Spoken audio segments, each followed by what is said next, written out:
The eviction notice lay on the kitchen table, its red ink stark against the worn wood. Marcus stared at the document, his eyes tracing the cold, legal language. Beside him, the refrigerator hummed a low, mocking rhythm that seemed to vibrate through the floorboards. Keisha leaned on the edge of the counter, her gaze fixed on the stack of final notices piling up near the sink. On the floor, Jaden sat with his toy car, the wheels frozen mid-roll, sensing the shift in the air. The phone on the wall shrieked again, a persistent, jagged sound that cut through the room like a blade. It rang once, twice, 3 times, demanding a response they could not give. Marcus walked to the wall, his jaw tight, his movements sharp. He grabbed the receiver, ripped the cord from the jack, and dropped the plastic shell onto the counter. The shriek died instantly. The silence that followed was heavy, pressing against their chests like a physical weight. Keisha looked at the window, where the afternoon light was fading into a bruised purple, and whispered, "Everything is falling apart." Marcus stood in the center of the kitchen, his boots heavy on the floorboards, listening to the absolute, suffocating quiet of a home about to be lost. Marcus stood in the center of the room, his chest rising and falling in a steady, controlled rhythm. He closed his eyes, blocking out the sight of the notices, and exhaled a long, shaky breath. The frantic energy that had gripped the house began to dissipate, replaced by a sudden, profound stillness. He looked at Keisha and Jaden, his voice firm as he spoke into the quiet. "Be still." The next morning, the silence was shattered by the speakerphone. The banker's voice crackled through the room, sharp and impatient. "Mr. Johnson, the lockout is scheduled for noon. No more extensions."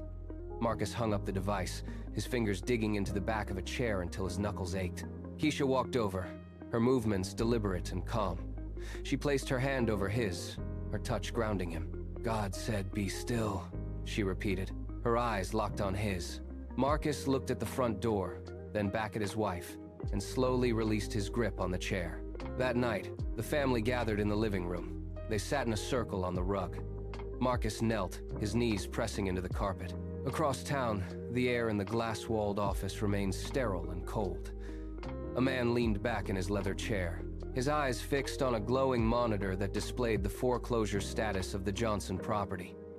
He smirked, the expression sharp and devoid of empathy. He tapped his pen against the polished mahogany desk, a rhythmic, metallic sound that filled the empty room. "They are finished," he muttered to the glass walls, his voice flat and final.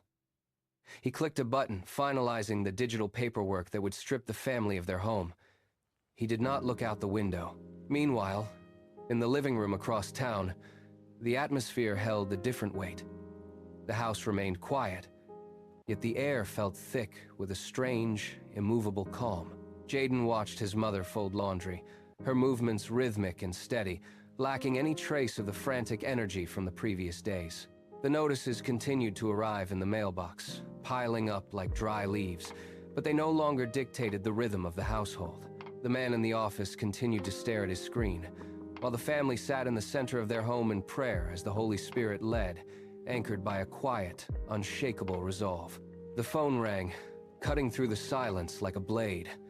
Marcus stared at the device before he reached out and pressed the speaker button. The banker's voice filled the room, but the sharp, impatient edge was gone. It was thin, hesitant, and laced with genuine confusion. "Mr. Johnson, I am looking at your file, and I cannot explain it. A new financial opportunity has been credited to your account. It is as if the entire balance never existed." Marcus stood frozen, his hand still hovering over the plastic casing. He let the phone drop onto the table with a dull thud. Keisha lunged forward, grabbing his arm, her fingers digging into his sleeve. She searched his face, her eyes wide and searching for a sign of a joke. "That is not possible," Marcus whispered. Keisha looked up, her breath hitching in her chest as tears began to track down her cheeks. "That is God," she said, her voice breaking. They stood in the center of the kitchen, the weight of the past months dissolving into an overwhelming moment of clarity. Months later, the house felt different. It was no longer a place of waiting, but of living. Marcus stood on the porch, the keys cool and heavy in his palm, a physical reminder of the ground they now stood upon. He sat with a neighbor, gesturing toward the horizon where the first light of dawn began to bleed across the sky. "Don't panic," he said, his voice steady and calm. "Trust God." Nearby, Keisha stood with Jaden. They watched the sun rise, the light washing over the yard, the street, and the future. The fear that once defined their days had been replaced by a quiet, unshakable certainty. They were no longer just surviving the storm, they were established. The morning air was clear, the silence was peaceful, and the path ahead was open.